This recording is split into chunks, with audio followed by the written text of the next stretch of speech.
Morning. Morning. Okay. So, yan yun naman po, basahin ko po ang ating passage this time po sa Tagalog. Buksan po natin ang ating mga Bibles sa 1 Corinthians chapter 7. 1 Corinthians chapter 7, verses 17 to 24. At ganito po ang sinasabi. Mamuhay ang bawat isa ayon sa ipinagkaloob sa kanya ng Panginoon at magpatuloy sa kalagayan niya sa buhay nang siya'y tawagin ng Diyos. Ito ang tinuturo ko sa lahat ng iglesia. Kung ang isang tao'y tuli nang siya'y tawagin ng Diyos, huwag niyang alisin ang mga tanda ng pagiging tuli at kung hindi naman, huwag na siyang patuli. Walang halaga ang pagiging tuli o hindi tuli. Ang mahalaga ay ang pagsunod sa mga utos ng Diyos. Manatili ang bawat isa sa kalagayan niya sa buhay nang siya ay tawagin ng Diyos. Ikaw ba ay alipin ng tawagin ng Diyos? Huwag mong intindihin yun. Ngunit kung may pagkakataon kang lumaya, samantalahin mo. Ang isang alipin noong tawagin ng Panginoon ay malaya na dahil sa Panginoon. Gayon din naman ang taong malaya nang siya ay tawagin ni Kristo ay naging alipin ni Kristo. Binili kayo ng Diyos sa malaking halaga, huwag kayong paaalipin sa tao. Mga kapatid, anuman ang kalagayan niyo sa buhay na kayo'y tawagin ng Diyos, manatili kayo roong kasama niya. Ito po ang salita ng Panginoon.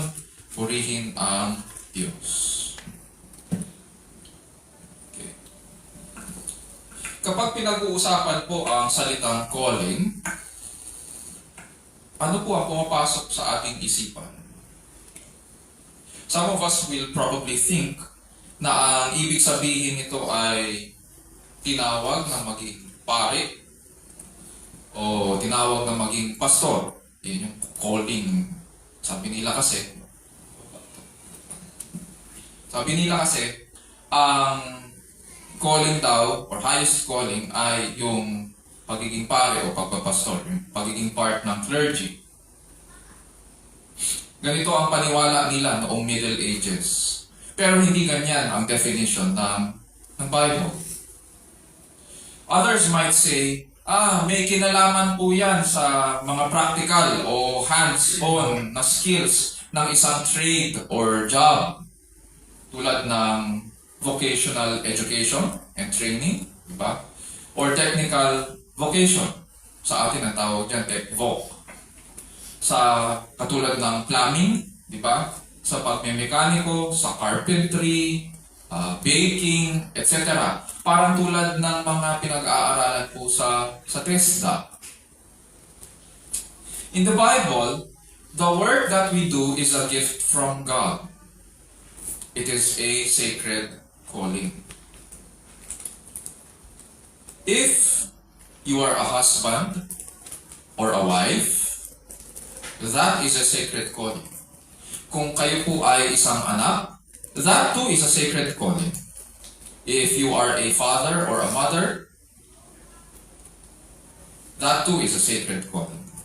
If we are an employee in the hospitality or IT industry, retail, or healthcare, that too is a sacred calling. And that is why nagsisikap po tayo. Gusto ko lang ito ha.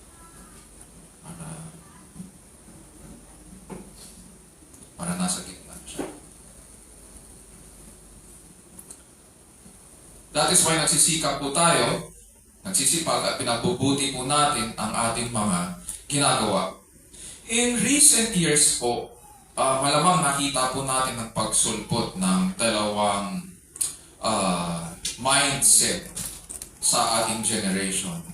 Yung first mindset po, yung retirement mindset.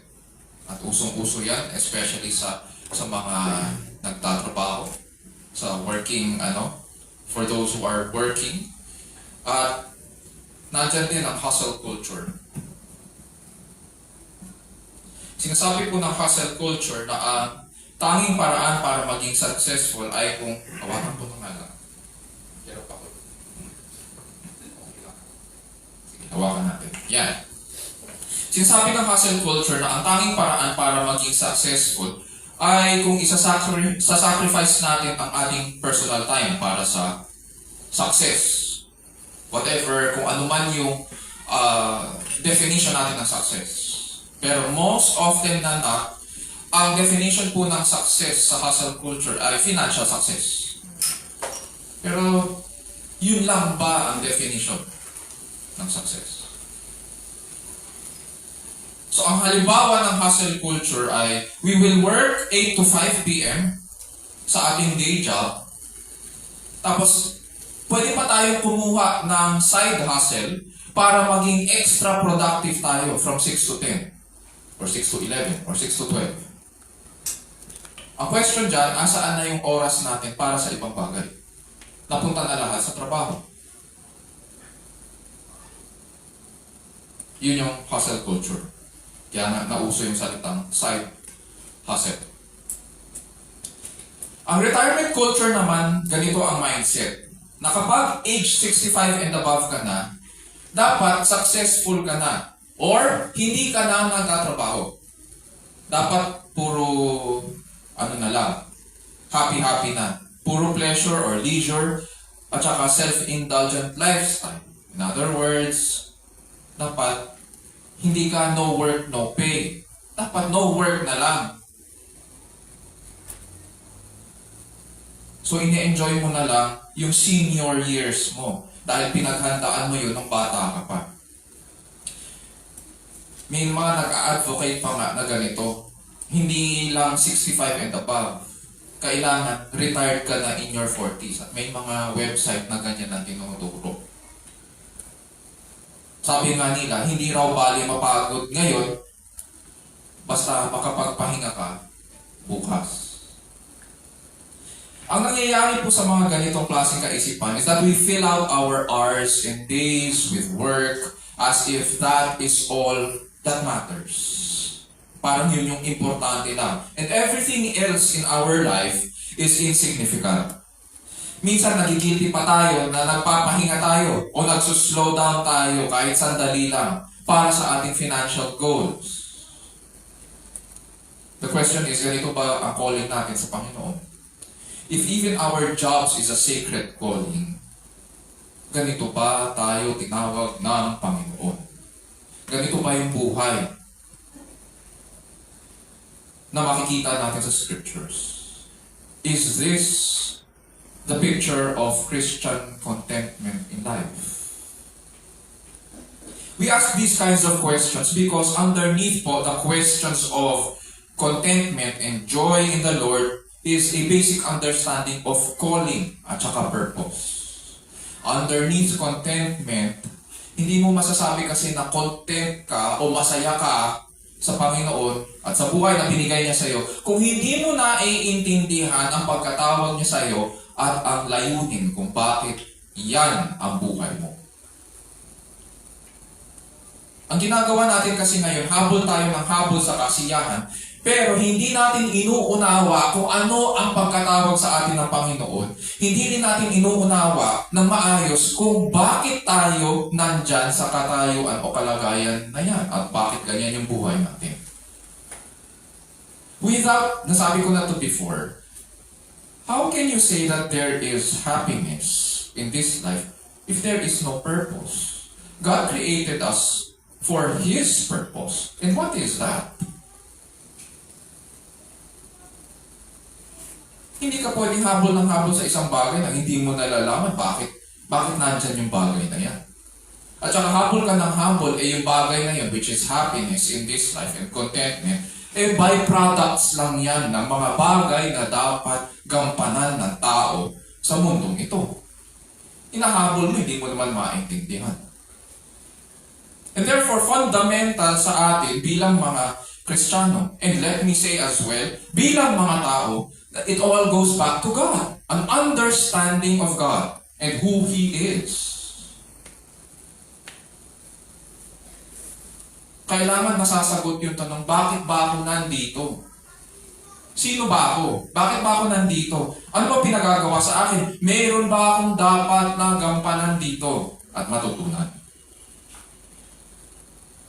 This is interesting dahil sa ating passage po, Sabi po ni Pablo sa Apostol Pablo sa verse 17, "Only as the Lord has assigned to each one, as God has called each, in this manner, let him walk."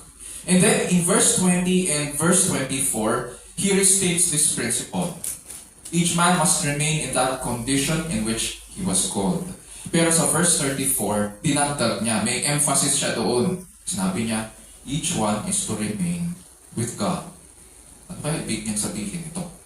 And if it is a principle at paulit-ulit to, it simply tells us na dapat tayong makinig dahil mahalaga itong prinsipyong ito. So brothers, sisters, and friends, sa atin po na nahihirapan sa ating pananampalataya, nabibigatan sa ating trabaho at sa buhay, panalangin ko po na matagpuan natin ang ating kasiyahan at kalakasan sa salita ng Diyos. Nawa tumimo ito sa ating mga puso at bigyan tayo ng Panginoon ng mga bagong naisin na makilala siya bilang makapangyarihang Diyos at dakilang manunubos sa Kanyang salita. At habang nakikilala natin siya, matutunan po natin tumugon sa maayos na pamumuhay, sa presensya ng Diyos, sa ilalim po ng kapangyarihan ng Diyos at para po sa kaluwalhatian ng ating dakilang Diyos.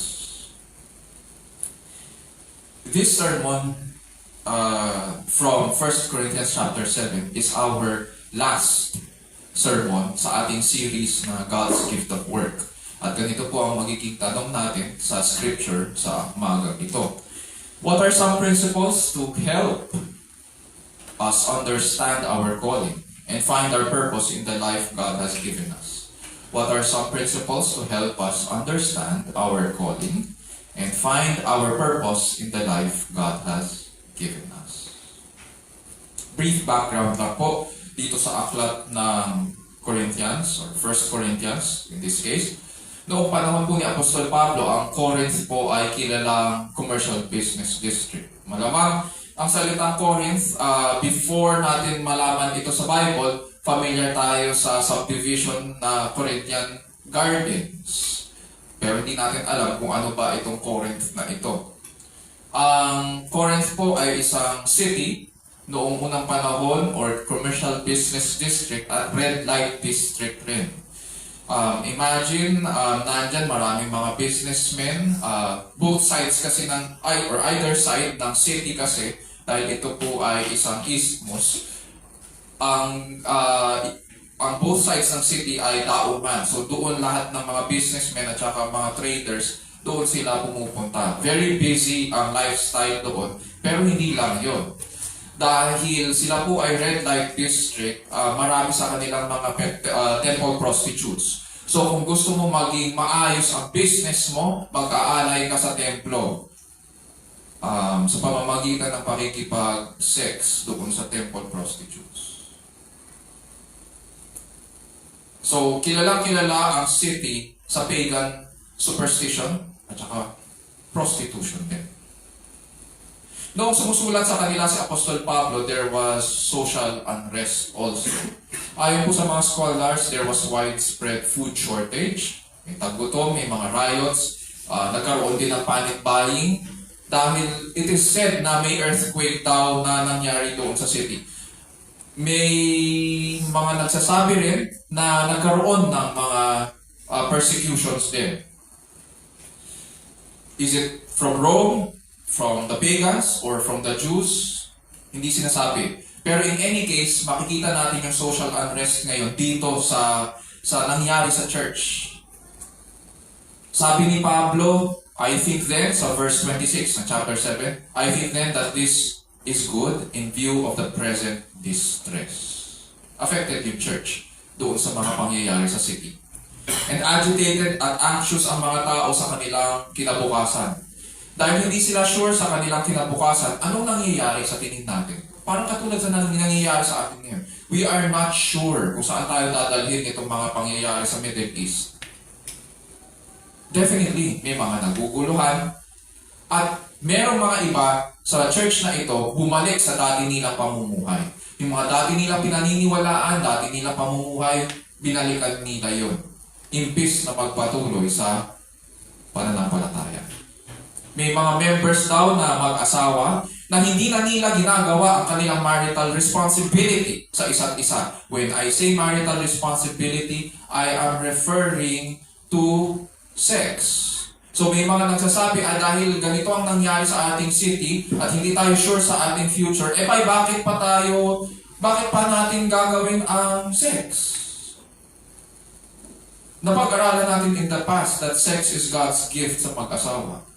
It is also a marital responsibility. At ang ginawa nila dito, pinagbawal nila ang pakikipagtalik sa kanilang asawa.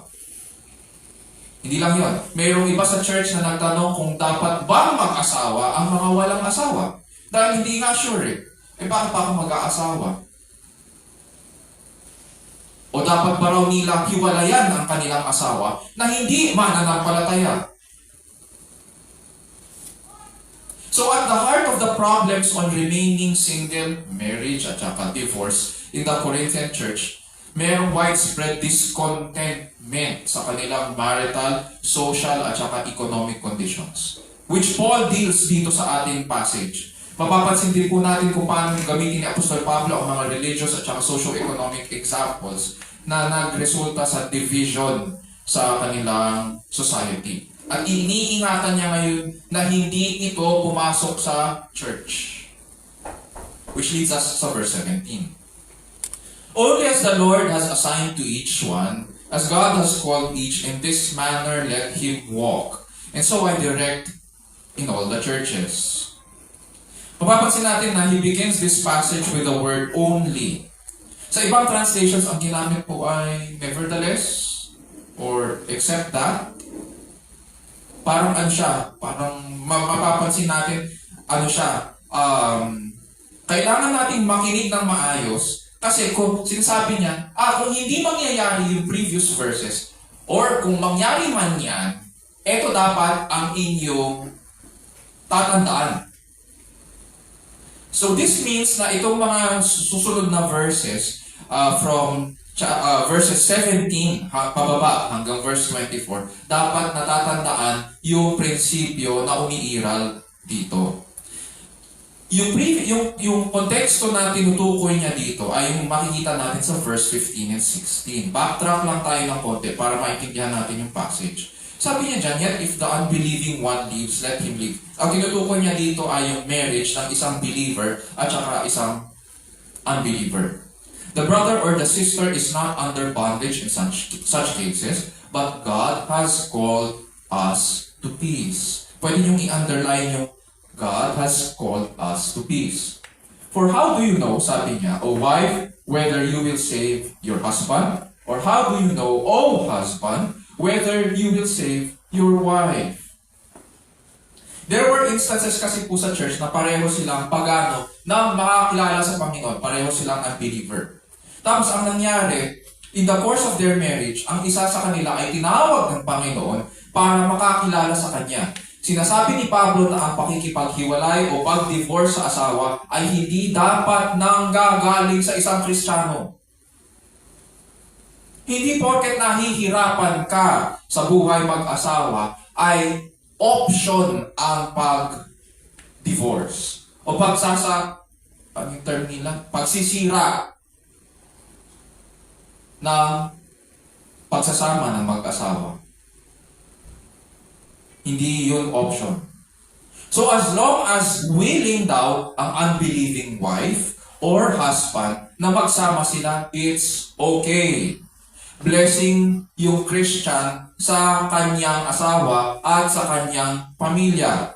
Pero kung ayaw na, sa oras na umayaw na yung unbelieving wife or husband na manatili, bayaan na siya humiwalay. Hindi dapat manatiling nakatali sa kanya o makipag-away para pilitin siyang manatili. At dahil wala namang guarantee na mapipigilang umalis ang asawa na hindi nakakakilala sa Panginoon, kaya nga nagtanong si Pablo how do you know, O wife, whether you will save your husband? Or how do you know, O husband, whether you will save your life? What is the answer? The answer is, we do not know. Kaya nga walang guarantee na mapipigilang umalis ang asawa. Wala rin guarantee na tayo ang makakapagpagmumulan ng kaligtasan ng ating asawa. May biblical principle daw, sabi ni Apostol Pablo, na dapat umiral sa buhay ng mananampalataya. Ano kaya itong prinsipyo na tinutukoy niya? Dito sa verse 17. Sabi niya, only as the Lord has assigned to each one, as God has called each in this manner, let him walk. Ilatag lang natin ito bago tayo mag-proceed sa ibang mga verses. Sabi niya, as the Lord has assigned to each one. May kalagayan sa buhay at katayuan na binigay ang Panginoon sa bawat isa sa atin. Things don't happen randomly or by chance sa buhay natin. Walang swerte o malas, walang nagkataon lang.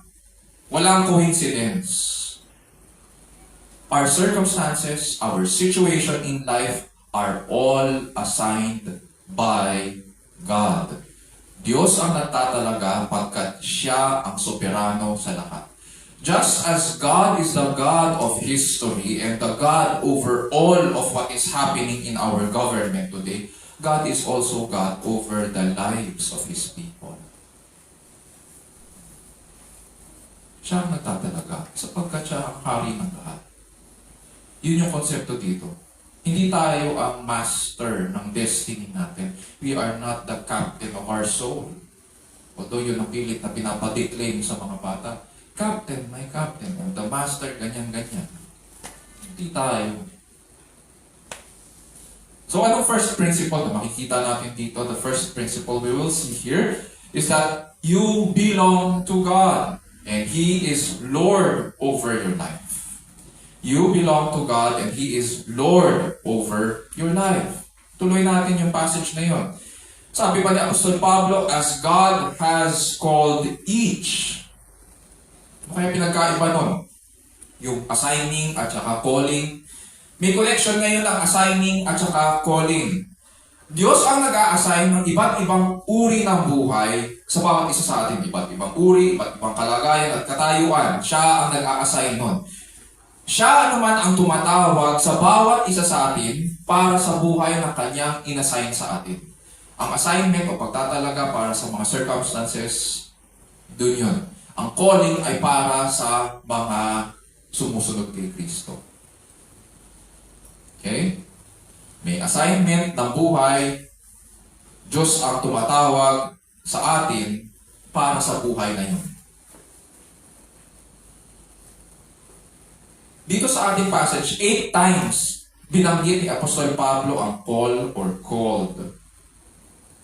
Sa Bible po, may dalawang uri ng calling. Una-una yung effectual call. Ito yung spiritual o pagtawag sa atin ng Diyos para ilapit tayo kay Jesus at sumampalataya. Ito ang ating establishment ng relationship sa Diyos. Yun yung vertical relationship natin. Yun yung effectual call. Ang pangalawang call naman, ito yung bunga ng virtual call natin. Ito yung horizontal or yung vocational call na tumutukoy sa ating mga ginagampanan at kailangan ganapin sa ating mga horizontal relationships sa mundo. Halimbawa, dito sa church, ang calling natin ay maging members of Christ's body at meron din syempre mga tinawag para sa offices of leadership katulad ng pastor teachers, ng mga deacons. Meron din tayong mga ministry heads. Sa ating mga pamilya at sambahayan, maaaring ang calling natin ay bilang asawa o bilang magulang, mayroong mga anak, may mga kapatid, may mga lolo at lola, at meron ding mga kamag-anak. Mayroong purpose na binigay sa atin ang Diyos na dapat nagampanan. Sa ating sambayanan, hindi lamang sambahayan, pati sambayanan, nandiyan ang pagiging responsableng mamamayan. At maaaring ang iba ay tinawag para maging tapat na lingkod bayan na gumagawa, nag-i-interpret at nagpapatupad ng batas. Dito sa verse 17, ang calling na ginamit ni Apostol Pablo ay ang effectual call or call unto salvation. That which refers to yung vertical relationship natin sa Diyos. And therefore, Dahil tinawag tayo ng Diyos sa kanyang sarili. Ano daw? Sabi niya, in this manner let him walk. Ano man ang estado na binigay sa atin ng Panginoon, dapat daw tayo lumakad ayon sa pagkatawag sa atin ng Panginoon. Bilang ano? Bilang mga Kristiyano. In relation ngayon sa verses 15 and 16, pag in-apply natin itong prinsipyo, ganito ngayon ang kalalabasan niyan. Hindi ibig sabihin na porket nakakilala tayo sa Panginoon at ang ating asawa ay hindi pa, o hindi ay hihiwalay na tayo sa Kanya agad at hihilingin natin na mapawalang bisa ang ating kasal. Ganito tayo lalakad sa bawat sitwasyon ng buhay.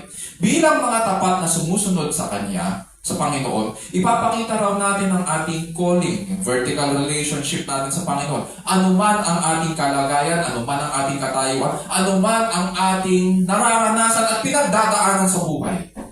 Hindi natin maaaring isang tabi ang pagiging Kristiyano. Meron akong alam na sinasabi niya na Kristiyano siya, pero nagtataka ako, bakit hindi niya sinasabi na Kristiyano siya sa kanyang mga office mates at sa kanyang boss? Na hinahayaan niya ang kanyang boss na bigyan siya ng trabaho tuwing araw ng pamamahinga. Hindi alam. So tinanong ko, bakit hindi alam? Hindi siya makasagot. Sa bawat sitwasyon na binigay sa atin ng Panginoon, ganito daw tayo lalakad bilang mga tagasunod ni Kristo. Therefore, ano ngayon ang conclusion dito? Maging kontento tayo sa ating pagkatawag mula sa Panginoon. Sabi pa ni Pablo in verse 17, and so I direct in all the churches. Ibig sabihin, applicable itong prinsipyong ito sa lahat ng believers. Walang exception. Sa lahat ng sumusunod kay Kristo, lumakad tayo bilang tagasunod ni Kristo, bilang mga tinawag sa Kanya. And so what do we find here? Yung second principle. Serve God where you are now until He calls us elsewhere. Serve God where you are now until He calls us elsewhere.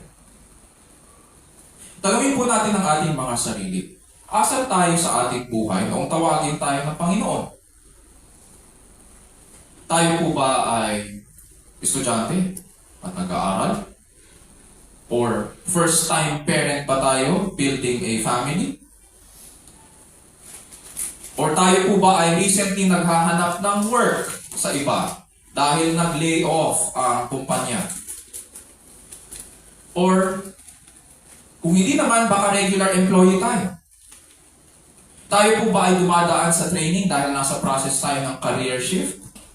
Or tayo ay kailan lang naging single parent dahil nagkalabuan at iniwan tayo ng ating asawa?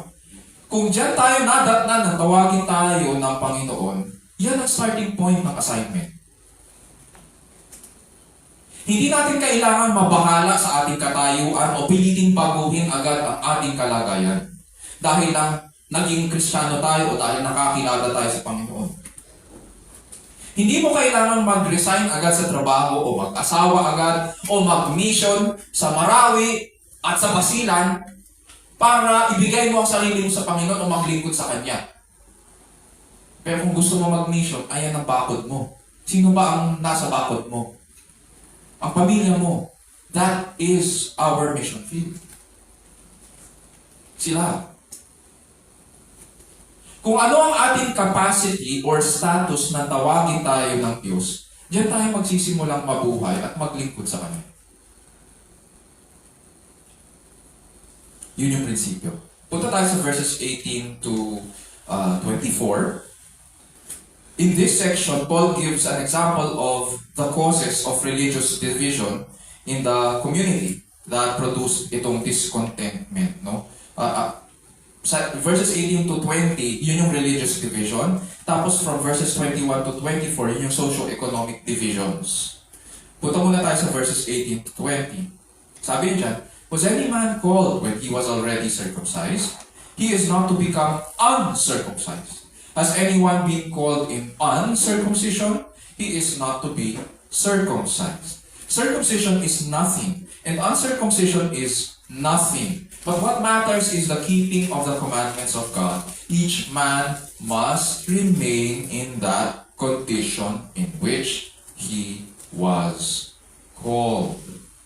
Dito sa ating section na to, ang tinatalakay po yung pagiging tuli at hindi tuli. Para sa ating at sa mga lalaki, magiging katatawanan yan ay tuli, hindi tuli, ay supot. Yun ang tawag eh. Pero sa kanila, religious ang ano na to. May religious at racial na reason ito. Sapagkat for more than 2,000 years, ang pagtutuli ay tanda na pagiging kabilang sa sambahayan ng Diyos. Mula pa nung ito ibigay ng Diyos kay Amang Abraham. And so it became the cause of religious division between Jews and Gentiles. Malalaman na ikaw ay Hudyo dahil ikaw ay tuli. At kung hindi ikaw tuli, ang sasabihin sa'yo ng Hudyo, hentil ka. Para sa kanila, ang salitang hentil ay ibig sabihin, in this case, ang malamang ang tinutukoy ay mga Romans at saka mga Griego. Pero pag sinabing hentil, hindi ka Hudyo. Hindi ka kabilang sa sambahayan ng Diyos. Yun. So much so na itong cause ng division na ito, mayroong mga Hudyo ngayon na pinipilit ang mga hentil na magpatuli kapag nakakilala sila sa Panginoong Yesus. Christianity na ang pinag-uusapan. Sasabihin nila, hindi sapat na sumusunod ka kay Kristo kung hindi ka tuli. So paano yun? Babalik ako sa kautusan? Yun nga yung controversial question. In the time of the Roman Empire, ganito pa ang nangyayari. Alam naman natin yung Olympics, di ba? Olympics. Noong unang panahon, ang mga Olympics at saka mga gymnasium, ang mga maaaring lumahok lang doon ay mga lalaki. Bawal ang mga babae doon. At kapag sila po ay nagtitraining, sila po ay nakahubad. Ngayon, ang kaso, yung mga Hudyo lang kasi, pag sumali sila doon, malalaman na Hudyo sila kasi sila ay tuli. Ang kanilang classmates o kasama sa training, hindi tuli. Ang kanilang trainer or instructor, hindi rin tuli. So ano mangyayari sa'yo dahil ikaw lang yung tuli? E di ikaw pagtitinginan. Ano nangyari sa'yo? Ba't ganyan? So ngayon, na-out of place yung mga Hudyo. May mga kabataan na Hudyo na gustong mag-progress sa kanilang education. Ang ginagawa nila, nagpapasurgery sila para ma-uncircumcise sila. Hindi ko alam kung paano nila ginagawa yun. Pinutol na nga eh. So, baka hinahatak pa para matakpan. Para ngayon, para hindi mahalata na Hudyo sila. So ngayon, in other words, kinakahiya nila pagiging Hudyo. Di ba binigay yun ng Panginoon kay Amang Abraham? So bakit mo kinakahiya? Ayon kay Apostol Pablo, kung circumcised ka or Hudyo ka, nang tawagin ka ng Panginoon, huwag daw aalisin ang mga tanda ng pagiging tuli. At kung uncircumcised ka or hentil ka, nang tawagin ka ng Panginoon, huwag ka rin magpapatuli. At the end of the day, sabi ni Pablo, walang halaga yan. Walang halaga pagiging tuli o hindi tuli. Circumcision is nothing. Stop muna tayo dyan. Bakit sinabi ni Pablo na nothing yan? Pariseo si Pablo. Hudyo siya. Aral. Pag Pariseo ka, aral ka sa scriptures. At big deal ito sa aming mga Hudyo. Bakit mo sinabi yan? Paano yan naging nating Hudyo ka rin? Pariseo ka pa nga. Hindi ka lang basta ordinaryong Hudyo. Kinikilala ka. Ganito yan. Sa New Testament, pinaliwanag po ni Pablo.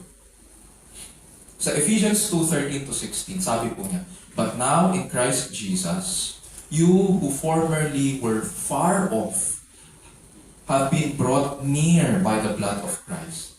For He Himself is our peace, who made both groups into one, and broke down the barrier of the dividing wall by abolishing in his flesh the enmity, which is the law of commandments contained in ordinances, so that in himself he might make the two into one new man, thus establishing peace, and might reconcile them both in one body to God through the cross, by it having put to death the enmity. In other words, ang sasabi ni Pablo dito, it is because of Christ that this dividing barrier between Jews and Gentiles have been broken. Dati tayong malayo sa isa't isa, dati rin tayong malayo sa Panginoon, ngunit dahil sa kanyang ginawa, dahil sa kanyang dugo, tayong mga dating makasalanan ay inilapit na.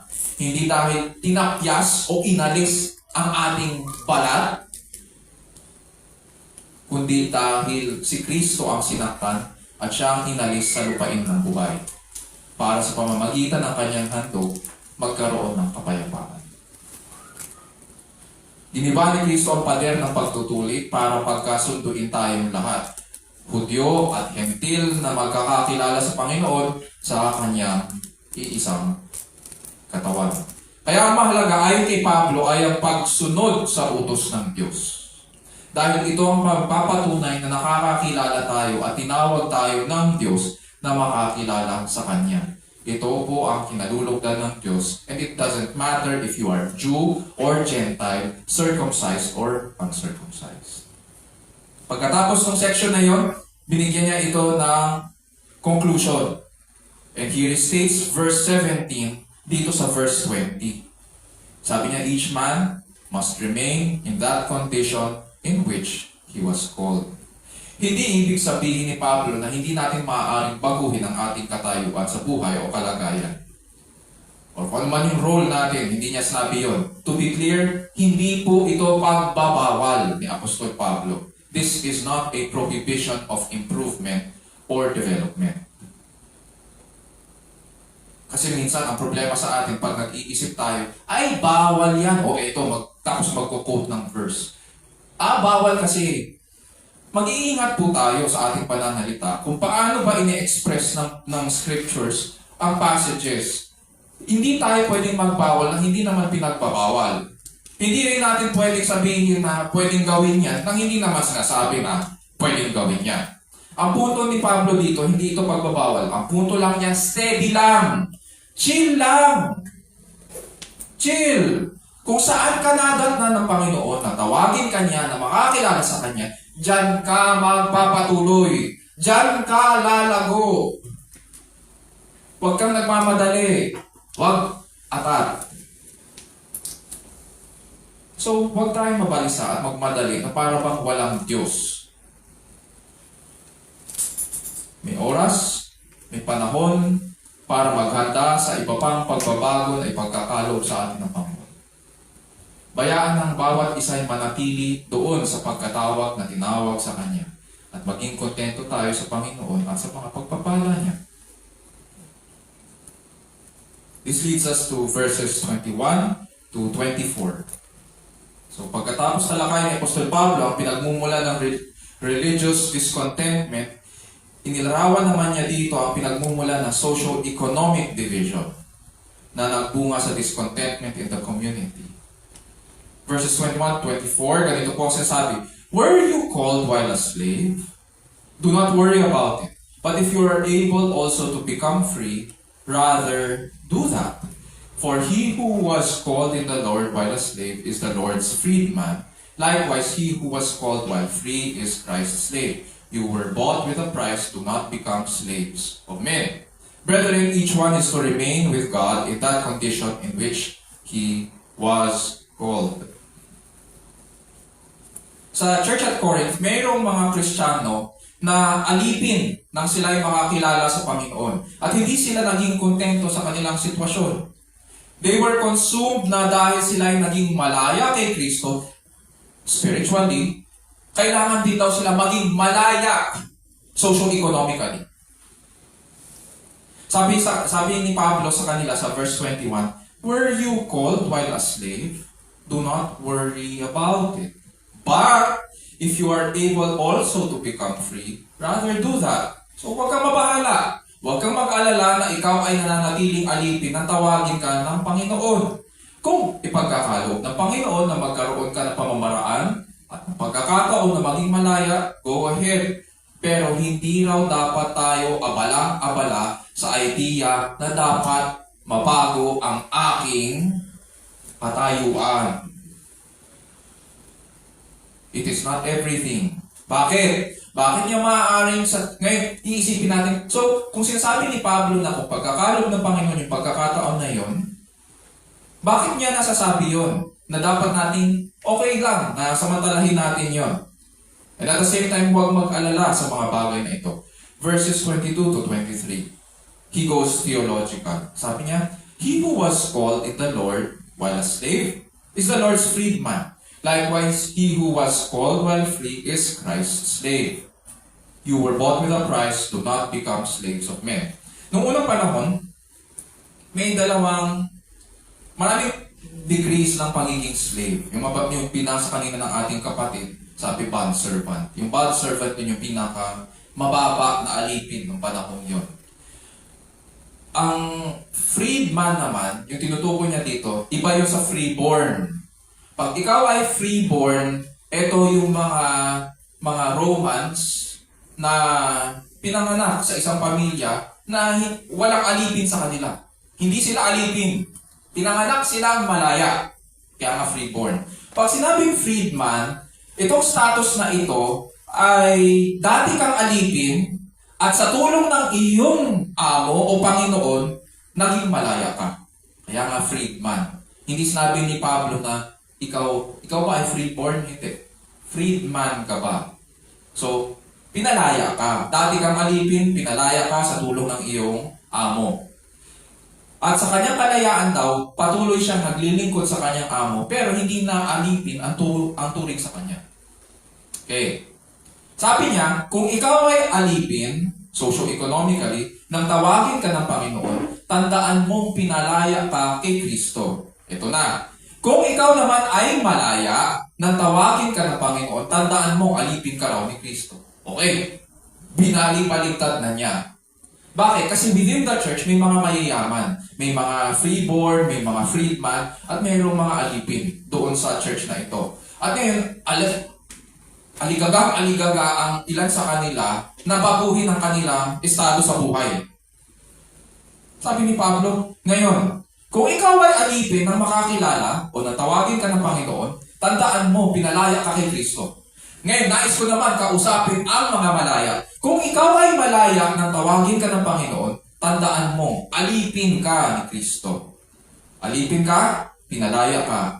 Malaya ka, alipin ka ngayon ni Kristo. Ang ibig niya sabihin dito ay lahat ng outward status, yung roles natin, yung vocations natin, and conditions in life, ay hindi mahalaga sa harapan ng Diyos. Lahat ng panlabas na bagay na yan, na kung binibigyan natin ang importansya, hindi mahalaga yan sa Panginoon. Ang mahalaga ay ang ugnayan natin kay Kristo. It does not matter kung ikaw ay alipin or bondservant or kung ikaw ay freeborn. It does not matter kung ikaw ay tuli o hindi tuli. Our spiritual position in God's sight is more important than our position on earth.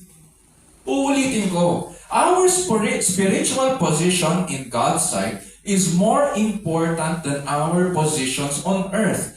Ang mga tinawag kay Kristo ay mga pinalaya kay Kristo and at the same time alipin din ni Kristo. In Christ, we are all the same. Sa panahon natin, hindi ganito ang division. Maaari wala kang kinalaman sa pagtutuli. Pero, pag tinignan natin, ang nagdi-divide sa atin, may mga mayayaman, may mga mahihirap. Ganun eh. Sa harapan ng Panginoon, walang ganyang division. In Christ, we are all the same. Why is this? Sagot ni Pablo, sapagkat binili tayo ng Diyos sa malaking halaga. We were bought with a price. Noong unang panahon, hindi biro ang pagbili ng alipin. Malaki ang halaga na binabayad ng mga amo o ng mga Panginoon para makakuha sila ng alipin na maglilingkod sa kanila. In Christianity, spiritually, natubusin tayo ng Diyos. Dugo ang inigis at buhay ang pinambayad para tubusin tayo. Siya ang naging servant para mapasa atin ang habag ng Diyos at tayo ay maging malaya. Uulitin ko, si Kristo ang naging alipin para mapasa atin ang habag ng Diyos at tayo ang maging malaya. Dahil ang tinawag kay Kristo ay pinili ni Kristo sa malaking halaga. Sabi niya, verse 23, do not become slaves of men. Ngayon ito, medyo mahirap to. Ano ba ibig sabihin ni Pablo dito? May mga scholars na nagsasabi na itong sentence na ito, do not become, or itong command na ito ni Pablo, do not become slaves of men, ito raw ay pagtutol ni Pablo sa konsepto ng slavery. I can agree to that. Na ang slavery is against God because it does not recognize the liberty that God has given man. Hindi nito kinikilala na ang tao ay created in the image of God. And so dapat, in the eyes of God, we are all equal. Pero tao ang gumagawa ngayon nitong division. May ibang scholar naman na nagsasabi na ang tinutukoy ni Pablo dito ay ang mga masasamang haka, pita, at pagnanasa ng tao laban sa salita ng Diyos. Therefore, it's about the world system. So parang ganito yan. Huwag daw tayo papaalipin sa tao. Huwag kang papayag na ikaw ang gagawa ng panluloko at pagsisinungaling nila sa iba. Pag inutusan ka ng amo mo, huwag mong gagawin agad-agad yung pinagagawa niya na alam mong masama. So yun yung ibig sabihin ni Pablo na huwag kang pagpapaalipin sa tao. Ang tinutukoy, sabi ng mga scholar, ito daw ay mga haka, pita, at pagnanasa ng tao. Huwag kang papayag na ikaw ang pagmumulan o magiging tulay nila sa pangangalunya niya. Meron mga ganyan. Paano kung kabarkada mo ang nag-utos? Oo, hindi amo mo. Pero kabarkada mo, gagawin mo ba? Kaya masabi ni Pablo, huwag kang papaalipin sa tao.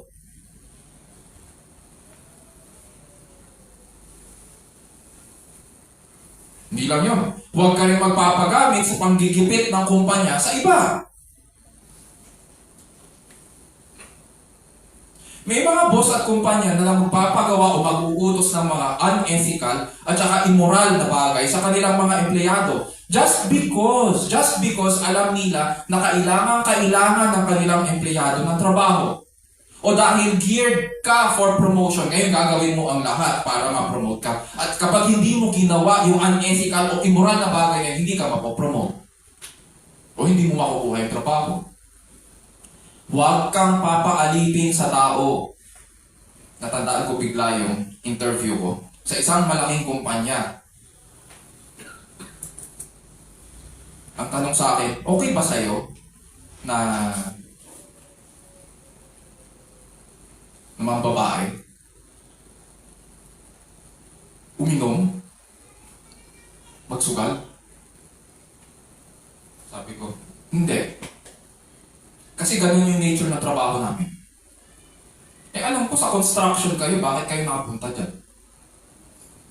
Malaking construction company yun. Kilalang kilala. Napakatagal na nun sa Pilipinas. Nagbago ng management. At ganun ngayon ang pananaw nila sa business. Mambabae, magsugal, at ipromote ang panlalasin para sa mga kliyente nila.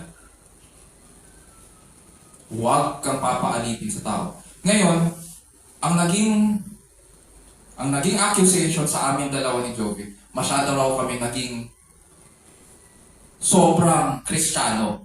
Meron bang less than a Christian at saka more than a Christian? A Christian is a Christian. You are a Christian or you are not. Yun lang yun. It's either you are for Christ, you follow Christ faithfully, or you are not following at all. Mahirap yun. Kasi nung time na yun, alam kong kailangan ko ng trabaho. Pero ano ba? Sino ba ang nagbibigay ng trabaho sa atin? Sino ba ang nagbibigay ng provision para sa atin? Tayo ba?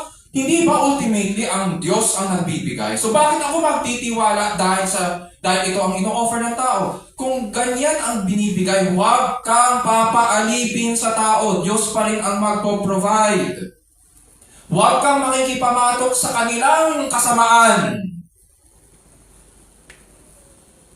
In a broader sense, hindi lamang itong mga bagay na ito, mga pagnanasa ng tao pinag-uusapan, pwede rin itong cultural pull ng mundo. Pwede rin natin sabihin, huwag kang papaalipin sa trabaho, huwag kang magiging adik sa trabaho, huwag kang papaalipin sa hustle culture, huwag kang papaalipin sa salapi, at sa payaman, team payaman culture. Huwag kang papaalipin sa career advancement culture, na yun at yun lang ang importante para magkaroon ako ng halaga sa mundong ito. Huwag kang papaalipin sa social climbing, na yung panlabas na tanda na ikaw ay mayaman para magmukha kang mahalaga sa paningin ng iba. Kailangan gumastos ka ng malaki, bibili ako ng Hermes na bag, bibili ako ng sapatos na tig 50,000. Kailangan laging naka-signature ang suot ko.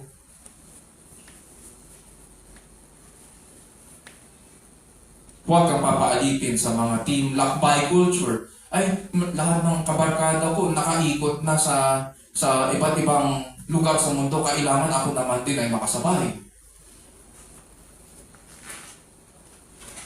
At mga pananaw ng mga tao tungkol sa iyo dahil hindi ka raw in sa kanila. Na kay Kristo ka na. Therefore, hindi natin kailangang sumabay sa mga bagay na kinahuhumalingan at kinababahala ng mundo. Why? Time will come, mga kapatid, na babaguhin ng Panginoon ang lahat. Napunta ka ng Japan. In the new heaven and new earth, anong magiging itsura niyan? Nakapunta ka ng Florida. In the new heaven and new earth, anong itsura ng mundo? Eh baka mas maganda pa ang mundo in the new heaven and new earth kaysa ngayon eh. Ano ngayon kung hindi ka nakapunta? Ano ngayon kung hindi ka in? Eh in ka sa harapan ng Panginoon, mamili ka. In ka sa harapan ng Panginoon o out ka? Yung mga bagay na ito ang kinahuhumalingan ng mga out sa Panginoon. Babaguhin niya ang lahat.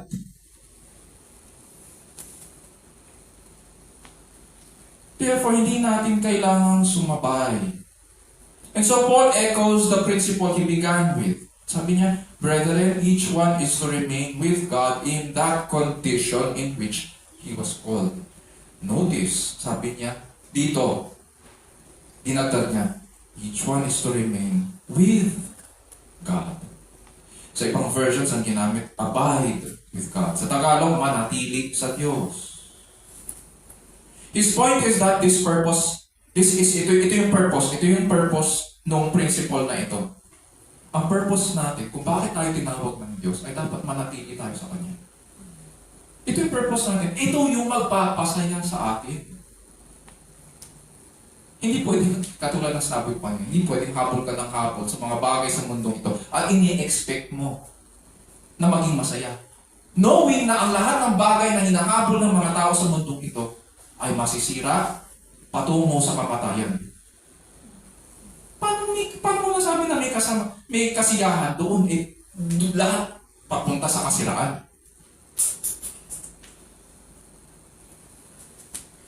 The purpose of this principle is for us to remain with God in that situation He has assigned us to. He will be with us in that assignment. Doon niya tayo pagpapalain. Doon tayo makakasunod sa Kanya. Doon tayo makapaglilingkod. Doon tayo mamumunga at magiging productive. Doon natin matatagpuan ang kasiyahan. So number 3, verses 18 to 24. Be productive where God has called you and find your purpose in following Christ. Be productive where God has called you and find your purpose in following Christ. Ikaw ba ay malaya kay Kristo? Lumakad ka kay Kristo. Dahil alipin ka ni Kristo, manatili ka sa Kanya. Mga kapatid at kaibigan, Diyos ang nagtatalaga ng ating katayuan o kalagayan sa buhay. Siya po ang tumatawag sa bawat isa sa atin para sa buhay na Kanyang inasain sa atin. We belong to God and He is Lord over our lives. So we are to serve God where we are now until He calls us elsewhere. Ano man ang estado na binigay sa atin ng Panginoon, dapat tayo lumakad bilang mga tagasunod ni Kristo sa kalagayan na tinalaga niya sa atin nang tawagin niya tayo. Hindi po nito ibig sabihin na bawal ang improvement or bawal ang progress or development sa buhay. Ang tanong ay kung kontento tayo sa binigay sa atin ng Panginoon. Hindi porket naging Kristiyano tayo ay dapat mabalisa tayo o magmadali na baguhin ang ating katayuan o kalagayan sa buhay. Hindi mahalaga ang ating posisyon o katayuan sa mundong ito. Kung Hudyo o Hentil, mayaman o mahirap, alipin o Panginoon. Hindi rin mahalaga kung in or out tayo sa paningin ng iba because in Christ we are all the same. Tinalaga ng Diyos ang mga pangyayari at kalagayan sa buhay para doon tayo manatili sa Kanya. Doon tayo lalago, doon matatagpuan ang kasiyahan. Now, the problem with the hustle culture at saka yung retirement mindset is that hindi ito compatible sa ating pananampalataya. Hindi ito compatible sa pagiging Kristiyano. Dahil ginagawa nitong pinakamataas na priority ang work ngayon. Ang work is not everything. Work is not everything. Nagiging alipin tayo ng ating mga career, ng salapi, ng ating mga makasariling pangarap, lalo na ng mga nag-uutos sa atin. All at the cost of what? At the cost of our marriage, at the cost of our families, our physical health, and spiritual well-being. That is, pag ganyan ang nangyari, that is not the Christian life. Mga kapatid, do not become slaves of men. Caesar is not Lord. Our boss is not Lord. Our culture is not Lord. Our friends are not lords over us. The world is not Lord. Tinubos tayo sa malaking halaga. We can be productive where God called us and find our purpose in following Christ. Lumakad tayo kay Kristo, maging kontento tayo kay Kristo. These are the principles to help us understand our calling and find our purpose in the life God has given us. Isa puso natin ang mga bagay na ito at iukol po natin ang ating sarili sa tapat at dakilang Panginoon. Tayo na lang.